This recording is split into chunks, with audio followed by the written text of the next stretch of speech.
بس سؤالي أنا عنوان المحاضرة أو الندوة اليوم هي كرة القدم إلى أين، أو الرياضة إلى أين، أو الكرة إلى أين؟ كرة القدم في الخليج العربي القدم إلى أين؟ نعم. يعني مش الكرة بالحالة؟ لا، كرة القدم. أنا استغرب من الأخ أبو خالد الآن ينادي بالرياضة وينادي بالاهتمام بكل الرياضات، مع أن في نادي النصر كوني هلالي يعني في نادي النصر ما أشوف إلا كرة القدم.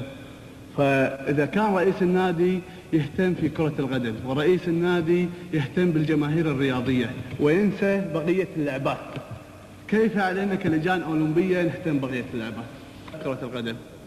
إذن في مشكلة في نفس الأندية.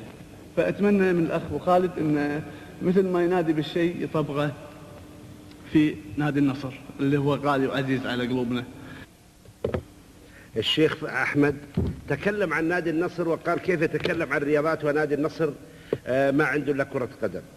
وكان بودي أن السبع شهور اللي شرفنا فيها الأخ أحمد في المملكة السعودية عرف نادي النصر وإمكانياته في كل الألعاب، وكان بودي أيضا كالآن أصبح يتبوأ مركز مهم جدا في الرياضة الكويتية أن يدرس أندية المنطقة ويعرف الأندية على حقيقتها ولا يكون بعيد كل البعد عن الحقيقة والواقع. أما هلاليته فأهنئه عليها وأهنئ على هلاليته، لكن هذا شأنه ولا يعنيني في الندوة أي شيء آخر.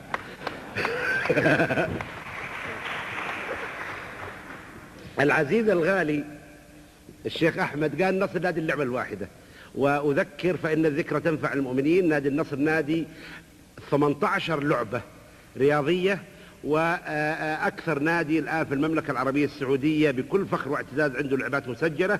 ونادي النصر كان نادي اللعبة الواحدة قدام أكثر من 14 سنة لما كان مجلس الإدارة هو واحد فقط ويدير كل اللعبات. أما عندما نهج له جديد وكل لعبة لها إدارة مستقلة بذاتها وكلها تجتمع عند مجلس الإدارة اللجنة العليا والهيئة العليا، توسعت اللعبات وكان صاحب 18 لعبة. وآخر شيء ولمعلومات الأخ فهد مع تحياتي وتقديري، منتخب المملكة العربية السعودية على مستوى آسيا أحرز المركز الرابع لكمال الأجسام، ونادي النصر كان كل لاعب المنتخب من نادي النصر.